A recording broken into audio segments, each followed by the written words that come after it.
Well, greetings, ladies and gentlemen, and this week, Total Recall.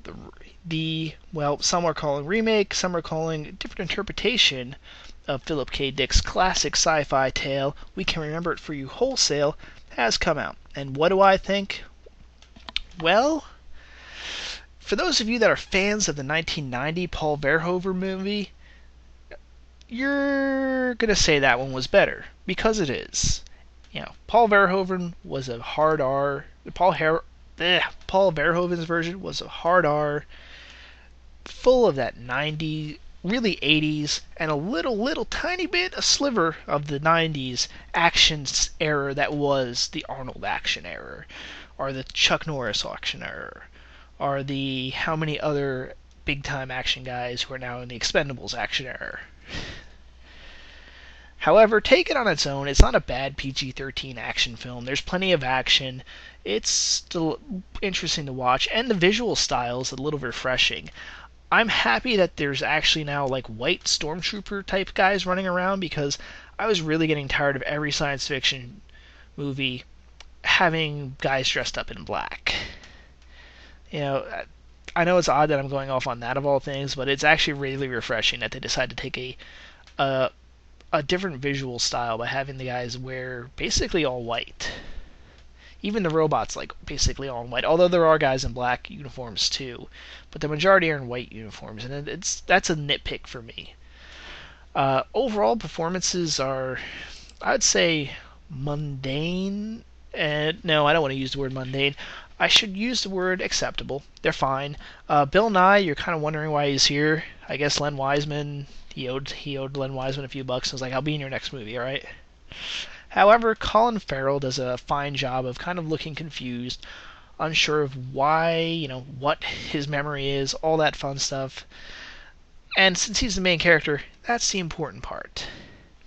Also, I give kudos to most of the other characters actually not getting confused by the fact that his memory has been wiped, which was one of the things in the original that did kind of irk me sometimes.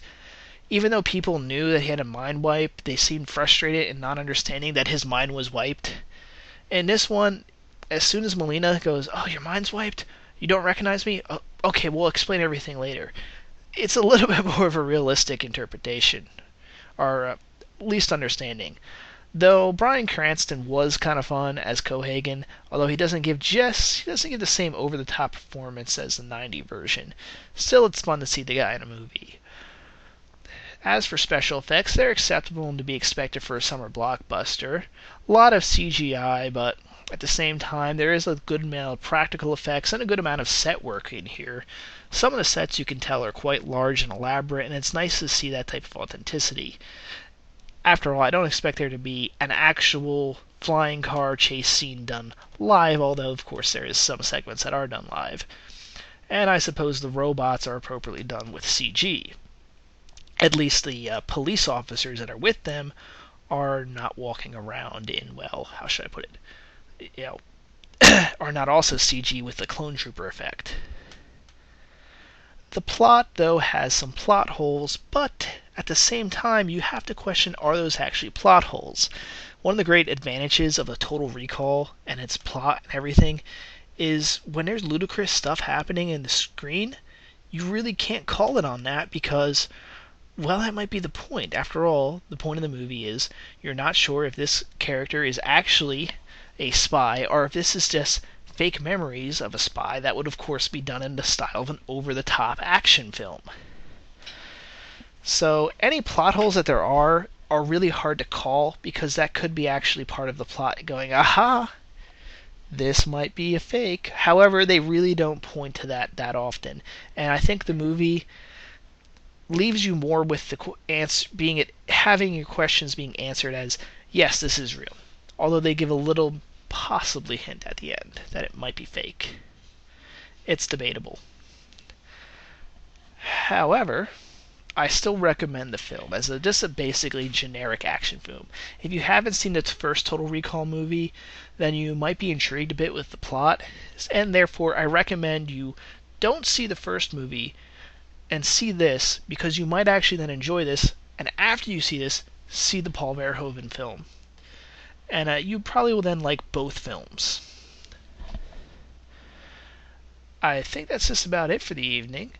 You guys can check out the longer, half-hour-long discussion I had on this film, which was actually supposed to be the original review.